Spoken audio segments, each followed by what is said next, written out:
Sawadee Krap. I'm really excited to take part in the Chiva-Som CSR initiative. I think it's great to give back to the community and focus on promoting healthy eating on this World Food Day.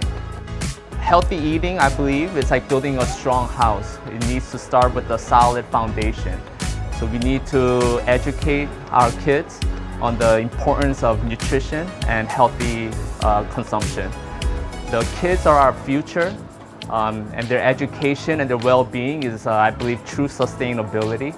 So we're very excited for today.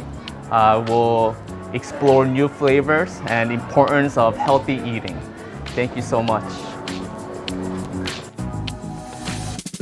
Happy World Food Day. Today we're celebrating the importance of healthy eating and good nutrition. That's why the Chiva-Som team is hosting a special lunch for children here in Hua Hin. I'm delighted to thank Chef Dan Park, our friend of Chiva-Som, for sharing his passion for the next generation and joining us today. Together, we are working towards to create the world where everyone has a knowledge to build a healthy life.